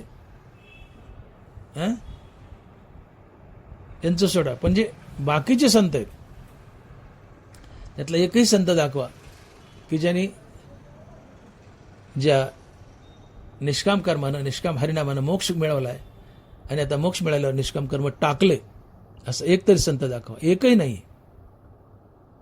ज्या मोक्षाच्या शिडीने शिखर गाठलं, मोक्षाचं कर्माच्या शिडीने मोक्षाचं शिखर गाठलं, कर्माच्या शिडीने मोक्षाचं शिखर गाठलं. ती कर्माची शिडी आता वर अशी घट्ट पकडून ठेवली आणि मुक्तीच्या आधी कर्म, मुक्तीनंतरही कर्मच केले. आणि म्हणून मी बोललो की गोरोबा काकाने मुक्तीच्या आधीच गाडगे घडली, मुक्तीच्या आधी गाडगे घडली, मुक्तीनंतरही गाडगेच घडली. प्रत्येक संतानं मुक्तीच्या आधी निष्काम कर्म केले, मुक्तीनंतरही निष्काम कर्मच केले. आणि तीच गोष्ट तुकोबारा इथं सांगतायत की जाळू नये नाव, पावलेने पार, मागील आधार बहुतांचा. एखादा मनुष्य नावेत बसला आणि त्या तळ्याच्या पैलतीराला गेलाय. आता तो म्हणतो आता मी पैलतीराला गेलोय, आता मला नावेची काय गरज आहे? त्यांनी नाव उघडली बाहेर आणि तिला काडी लावली आणि पेटून दिली. चालेल का? जाळू नये नाव, पावलेने पार. तुम्ही पैलतीराला गेले, तुमचं भागलं म्हणून नाव जाळता का आता? जाळू नका म्हणले. का तर पाठीमागून अनेक लोकांना त्या नावाने यायचे. तसं ज्या निष्काम कर्मानं, निष्काम हरिनामानं तुम्ही संत झाले, मुक्त झाले, आता ते निष्काम कर्म निष्काम हरिनाम टाकू नका. मुक्तीनंतरही निष्काम कर्म करत राहा. का तर तुम्ही निष्काम कर्म केले तर तुमचं बघून बाकीचे लोक निष्काम कर्म करतील, निष्काम नाम घेतील आणि मोक्षाला येतील. आणि म्हणून मोक्षाच्या आधी निष्काम कर्म, मोक्षानंतर निष्काम कर्म चालूच ठेवा. त्याला तुकोबारा म्हणतात की जाळू नये नाव, पावले निपार, मागील आधार बहुतांचा. शेवटी अभंगाच्या 3ऱ्या चरणात तुकोबाराय अजून एक बंधन घालतात संतांना आणि महाराज लिहितात की तुका म्हणे रोग वैद्याच्या अंगी, तुका म्हणे रोग वैद्याच्या अंगी, नाही करी जगी उपकार. त्या 3ऱ्या चरणात एक आठ घातली, जशी दुसऱ्यात घातली तशी. महाराज म्हणतायत की वैद्य डॉक्टर आहे, तो स्वतः बिमार नाही, पण कितीतरी औषध संग्रही ठेवतो आपल्याजवळ. कशा करता? त्याच्याकडे येणाऱ्या रोग्यांना दुरुस्त करण्यासाठी. आता मी डॉक्टर आहे डोळ्याचा, माझ्याकडे नाना प्रकारची औषधं आहेत. ती औषधं मला लागत नाहीत, मी बिमार नाही, मला लागत नाहीत, पण तरी मी माझ्याजवळ ठेवतो. का? माझ्याकडे जे डोळ्याचे रोगी येतील त्यांना नीट करण्यासाठी. तुका म्हणे रोग वैद्याच्या अंगी नाही. कसं चरण आहे बघा. तुका म्हणे रोग वैद्याच्या अंगी नाही करी जगी उपकार. त्या वैद्याला, डॉक्टरला रोग नाही तरी तो हजारो प्रकारचे औषध जवळ ठेवतो. का? तर येणाऱ्या रोग्याला नीट करण्यासाठी. तसं हे संत हो, तुम्ही मुक्त झाले कर्माच्या बळावर. आता त्या कर्माची तुम्हाला गरज नाही, पण तरी ते कर्म तुम्ही करा. का? तर जगाला मार्ग दाखवण्यासाठी. कारण तुम्ही मुक्तीवर कर्म केले तर लोक तुमचा आदर्श घेतील. संत हा जगाचा आदर्श असतो आणि लोक म्हणतील तुकाराम महाराजांनी मुक्तीनंतर कर्म केले, ज्ञानेश्वर महाराजांनी कर्म केले, गोरोबा काकांनी मुक्तीनंतर कर्म केले, आपणही करायला पाहिजे. संत कर्म करतात, मग आपण कसं बसायचं? का संत जसं वागेल जग तसं वागतं. संत जसं वागेल तो धर्म असतो.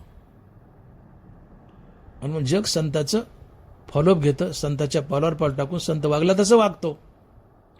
मुक्त झाल्यावर संत जर मांडी घालून बसला तर लोक म्हणतील आपण बसा, काय बिघडले? जग आळशी होईल, जगराटी बिघडेल. जगराटी बिघडू नये, या जगाला योग्य मार्ग दिसावा म्हणून संतो मुक्तीनंतरही तुम्ही कर्म करत राहा. मग जग तुमचा फॉलोअप घेईल. तुम्ही कर्म केले, जगही कर्म करेल आणि जगराटी सुरळीत चालेल. हनुमान भगवान म्हणतात की बाबानो, मी भगवान, विश्वाचा मालक, पण मी अर्जुनाचा रथ हाकला. अर्जुनाच्या रथाच्या घोड्याला माझ्या पितांबरातून चंदी चारली, हरभरे चारले, घोड्याचा खरारा केला. आमचा देव, आमचा कृष्ण घोड्याला खरारा करतोय, कर्मयोगी आहे, आणि आम्ही कीर्तनकार कर्म टाकतोय. हे कितपत योग्य आहे?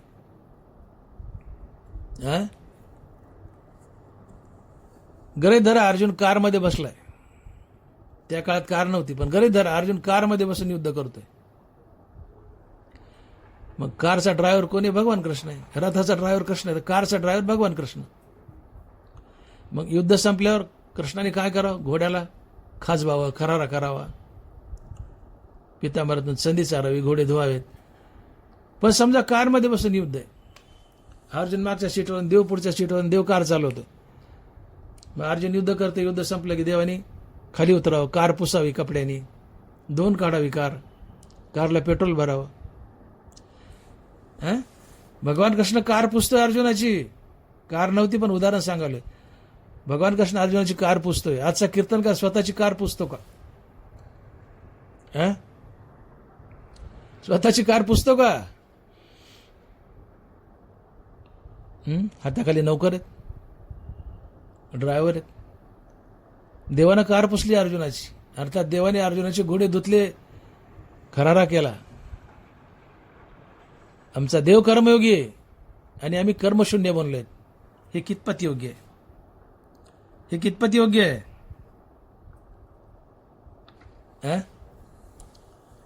आणि म्हणून आम्ही नुसतं कीर्तन करत फिरणं हे स्वधर्माचं परिपूर्णतेने पालन नाही. स्वधर्माचं स्वकर्माचं एक अंग आहे, पवित्र कर्म आहे. कीर्तन करत फिरणं पवित्र कर्म आहे, पण परिपूर्णतेने स्वधर्माचं पालन नाही. मी बोललो 95% कीर्तनकार शेतकऱ्याची मुलं आहेत. चातुर्वर्ण भगवंताने निर्माण केला आहे, मानव निर्मित नाहीये. आता याची परी जाण ज्या चारी वर्ण सर्जिले म्या गुण कर्म भागे. कृष्ण म्हणतात म्या निर्माण केला चातुर्वर्ण.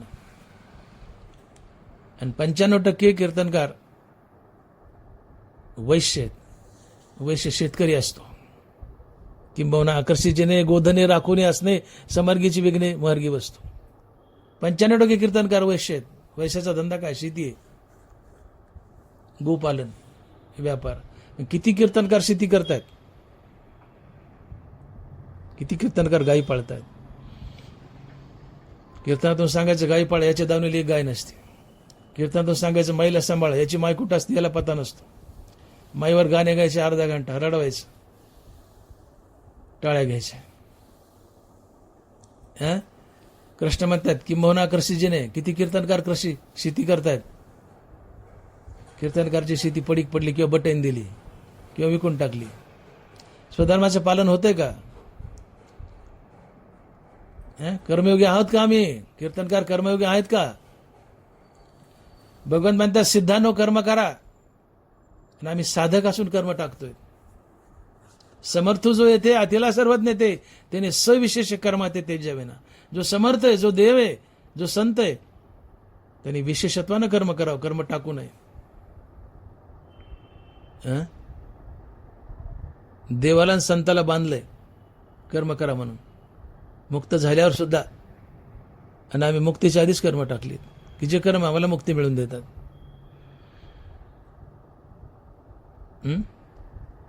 आणि म्हणून तुकोबाराय म्हणतात की बाबानो,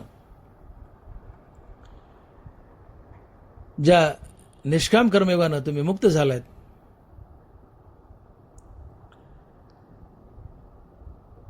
तर निष्काम कर्मयोग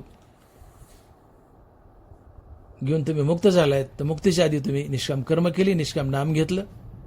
या निष्काम कर्मानं निष्काम नामानं तुम्हाला मुक्ती दिली. पण मुक्त झाल्यावर सुद्धा निष्काम कर्म आणि निष्काम नाम टाकू नका. मुक्तीच्या आधी निष्काम कर्म आणि निष्काम नाम घेतलं ते तुम्हाला फायदा होण्यासाठी, मुक्त होण्यासाठी. पण आता या साधनानं तुम्ही मुक्त झालात, मुक्ती मिळाली. मग ज्या निष्काम कर्मानं, जे निष्काम नामानं तुम्ही मुक्त झाले, आता मुक्त झाल्यावर सुद्धा निष्काम कर्म आणि निष्काम नाम टाकू नका. आता मुक्तीनंतर हे करा. कशा करता? आता जगा करता. आणि एक अर्था हे उपकारेल. तुम्ही आधी केलं निष्काम कर्म, ते तुमच्यासाठी, पण मुक्तीनंतर करायचं ते जगासाठी. कारण मुक्त झाल्यावर जर तुम्ही निष्काम कर्म केली, नाम घेतलं, तर तुम्ही संतो जगाचे आदर्श असता. जग तुमचा फॉलोअप घेतं. तुम्ही जसे वागता तसं जग वागतं. आणि म्हणून मुक्तीवर जर तुम्ही भजनयोग झाले, मुक्तीवर नाम घेतलं आणि कर्म केली, तर जग नाम घेईल, कर्म करील. आणि म्हणून 2 दृष्टांत दिलेत की एखादा मनुष्य तळ्याच्या पलीकडे गेला नावेत बसून, तर पलीकडे गेल्यावर त्याने ती नाव जाळू नये, तशी शाबीत ठेवावी. कारण आता बाकीच्या लोकांना पुन्हा नावेत बसून यायचंय. तसं संतो, तुम्ही कर्माने नामाने मुक्त झालेत, ते नाम टाकू नका, नाम घेत राहा. आणि तुमच्याकडे बघून लोक नाम घेतील, कर्म करतील आणि मोक्षाला येतील. आणि म्हणून जाळू नये नाव, पावलेनी पार, मागील आधार बहुतांचा. आणि दुसरं उदाहरण दिलंय की वैद्य असतो, तो बिमार नसतो, पण तरी शेकडो औषधं आपल्या संग्रही ठेवतो, जवळ ठेवतो. का? तर येणाऱ्या रोग्याला नीट करण्यासाठी. जसं महाराज म्हणतायत की तुम्ही कर्मानं नामानं मुक्त झालात, आता मुक्त झालं, कर्म नाव संग्रही ठेवा. हे निष्काम कर्म निष्काम नाम संग्रही ठेवा, टाकू नका. का? तर तुम्ही निष्काम कर्माने निष्काम नाम घेतलं, तर जग तुमच्या तोंडाकडे पाहिल आणि ते निष्काम कर्म निष्काम नाम करतील. जगराटी सुरळीत चालेल आणि त्यांना मोक्षही मिळेल. हा तुमचा जगावर उपकार होईल. आणि म्हणून तुका म्हणे रोग वैद्याच्या अंगी, नाही करी जगी उपकार. विठोबाय रखुमाई, जय जय विठोबाय रखुमाई, विठोबाय रखुमाई, जय जय विठोबाय रखुमाई. विठोबाय रखुमाई, जय जय विठोबाय रखुमाई. यथामती आपण अभंगाचा भावार्थ पाहिलाय. 1-2 मिनिटात सारांश. अधिकार तैसा दाविला मार्ग, चालत आहे मग कळू येते. जाळू नये नाव पावलेनी पार, मागील आधार बहुतांचा. तुका म्हणे रोग वैद्याच्या अंगी, नाही करी जगी उपकार. तुकोबाराय म्हणतात की मोक्षप्राप्तीची अनेक साधन आहेत, अनेक मार्ग आहेत, पण या सगळ्याच मार्गाचा प्रत्येक जण अधिकारी नसतो. प्रत्येकाचा अधिकार हा वेगवेगळा असतो. अधिकार म्हणजे पात्रता. एखादा विषयी पामर जीव आहे, जवळजवळ नास्तिक आहे, त्याला ज्ञानयोग सांगणं हा त्याचा अधिकार नसतो. ज्ञानयोगाचा अधिकारी तीव्र मुमुक्षू असतो. मंद मुमुक्षू निष्काम कर्मयोगाचा अधिकारी असतो. आणि विषयी पामर जीव, जवळजवळ नास्तिक असलेला जीव, याला फक्त हरिनाम दाखवावं. त्याला म्हणा संसारात राहा, असोनी संसारी जीवे विगू करी. संसारातच राहा, मजा कर, पण हळूहळू हरिनाम घ्यायला सुरुवात कर. त्याला अभ्यासयोग सांगावं. अशा प्रकारे ज्याचा जो अधिकार आहे त्याला तो मोक्षाचा मार्ग सांगावा. म्हणून विषयी पामरी जीवाला निष्काम कर्मयोग आणि ज्ञानयोग सांगू नये, अष्टांगयोग तर नाहीच नाही. विषयी पामराला कीर्तनात बस, कथेत बस, मुखान हरिनाम घे, एवढंच सांगावं. निष्काम कर्मयोग त्याला सांगूच नाही. त्याला फक्त सत्कर्म करायचं सांगावे. मग ते समान सकाम भावनेने केलं तरी चालते. सत्क्रियाचे आचार हे तुम्ही सत्कर्म करायचं सांगा. अशा प्रकारे अनेक साधन आहेत, अनेक मार्ग आहेत मोक्षाची. काही सोपी आहेत, काही अवघड आहेत, काही अति अवघड आहेत. ते अति अवघडात आहे अष्टांगयोग आणि ज्ञानयोग, म्हणजे बाजूला ठेवा, त्यांच्या नादी लागू नका कलियुगात. मग सगळ्यात सोपा मार्ग जर काय असेल भगवत प्राप्तीचा, तर तो आहे कर्मयोग. जशी नाव स्त्रिया बाळा तो इतर नाही. आणि मग की तुम्ही मुमुक्ष आहात, तर ज्ञानयोग आणि अष्टांगयोगाच्या नादी लागू नका. तुम्ही निष्काम कर्मयोग करा, मुक्त व्हाल. मुमुक्षु याला कोणता अधिकार? निष्काम कर्मयोगाचा. पण विषयी पामर, जवळजवळ नास्तिक, यांना फक्त हरिनाम दाखवावं. निष्काम कर्मयोग कधीच सांगू नये. फक्त सत्कर्म कर्म नाव भले सकाम भावनेने केली तरी चालतील. असा ज्याचा जो अधिकार आहे तो अधिकार दाखवावा आणि त्याला भक्तीत रत करावं. हळूहळू तो मोक्षापर्यंत जातो, त्याची प्रगती होते. आणि मग अधिकार तैसा दावेला मार्ग. अधिकारानुसार मार्ग दाखवा. अधिकारानुसार मार्ग दाखवा. आणि या अधिकाराने ज्यावेळेस तुम्ही मोक्ष मिळवाल, त्यावेळेस मोक्ष मिळाल्यानंतरही तुम्ही निष्काम कर्म आणि निष्काम हरिनाम टाकू नका. जसे की विषयी पामर आहे, जवळजवळ नास्तिक आहे, त्याला हरिनाम दाखवलंय, अभ्यासयोग दाखवलाय आणि त्यात प्रगती झाली. आता तो सहजच निष्काम कर्मयोगात प्रवेश करेल. निष्काम कर्मयोगातून तो मुक्ती मिळेल. किंवा आधीचाच नामधारक मुमुक्ष आहे, निष्काम कर्मयोग करतोय, त्यालाही मुक्ती मिळेल. तर अशा प्रकारे कोणत्या साधकाला निष्काम कर्मयोगाने मुक्ती मिळाली, तर मुक्ती मिळाल्यानंतर ज्या निष्काम कर्मानं आणि निष्काम नामानं तुम्ही मुक्ती मिळाली, आता मुक्ती मिळाल्यावरही निष्काम कर्म आणि निष्काम नाम टाकू नका. आधी केलेलं निष्काम कर्म आणि नाम हे तुमच्या फायद्यासाठी होतं, मुक्ती मिळवली. पण मुक्त झाल्यानंतर जे निष्काम कर्म आणि निष्काम नाम घेता, आता हे जगाच्या फायद्यासाठी, जगावर उपकार करण्यासाठी. का? तर मुक्ती मिळाल्यावर जर संत निष्काम कर्म टाकून देईल, नाम टाकून देईल, तर जगही कर्म आणि नाम टाकेल आणि आळसी बनेल, जगराटी बुडेल किंवा चुकीच्या दिशेने जाईल. असं होऊ नये. मग जगावर उपकार व्हावं, जगाने सन्मार्गाने वागावं, म्हणून हे संत हो, तुम्ही आता मुक्त झालात, तुम्हाला निष्काम कर्म आणि हरिनामाची गरज नाही, तरी सुद्धा निष्काम कर्म करा, हरिनाम घ्या. का? तर तुम्ही जगाचे आदर्श असतात. जग तुमच्याकडे पाहून तुम्ही जसे वागाल तसे वागतात. मग तुम्ही निष्काम कर्म केले, निष्काम नाम घेतलं, तर जगही निष्काम कर्म करेल, निष्काम नाम घेईल त्यांचा हळूहळू निष्काम कर्मयोगात प्रवेश होईल आणि ते मुक्त होतील. आणि म्हणून जसे की नावेत बसून पैलतीला गेले, आता ती नाव जाळू नये, मागून तर लोकांना यायचे, ती तशी शाबूत ठेवावी. तसं तुम्हीही मुक्त झाल्यावर कर्म टाकू नका, निष्काम कर्म करतच राहा, निष्काम नाम घेत राहा. बाकीचे लोक निष्काम कर्म आणि नाम घेतील, तुमच्या पावलावर पाऊल टाकतील आणि ते मुक्त होतील. जसं की एखादा डॉक्टर आहे, वैद्य आहे, तो बिमार नाही पण सोबत औषधं ठेवतो, ती औषधं रोग्याच्या कामी येतात. तसं तुम्ही निष्काम कर्म केले, निष्काम नाम घेतले, तर तुम्हाला त्याची गरज नाही, पण ते साधकाच्या कामी येतील. का साधक तुमच्याकडे पाहून आपला आदर्श ठरवतो. संत जसा वागतो तसंच साधक वागतो किंवा इतर समाज वागतो, साधारण जीव वागतो.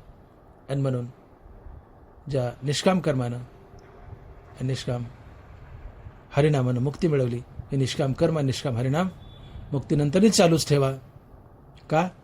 हे जगाच्या कामी येईल, जगावर उपकार म्हणून घडेल आणि जग तुमचा फॉलोअप घेईल. जग तुम्हाला आदर्श समजतं, तुम्ही जसे वागाल तसंच जग वागेल. यासाठी तुम्ही संत व मुक्तीवर भजनयुक्त व्हा आणि निष्काम कर्म चालूच ठेवा. आणि म्हणून तुका म्हणे रोग वैद्याच्या अंगी, नाही करी जगी उपकार. ज्ञानेश्वर माऊली, ज्ञानराज माऊली तुकाराम. जय विठ्ठल जय जय विठ्ठल. बोली लिले कुरे वेडी वाकुडी उत्तरे, करा क्षमा अपराध महाराज तुम्ही सिद्ध, नाही विचारीला अधिकार मी आपला, करा क्षमा अपराध महाराज तुम्ही सिद्ध. ज्ञानदेव तुकाराम, ज्ञानदेव तुकाराम, तुकाराम तुकाराम तुकाराम तुकाराम. पुंडलिक वरदे हरी विठ्ठल. श्री ज्ञानदेव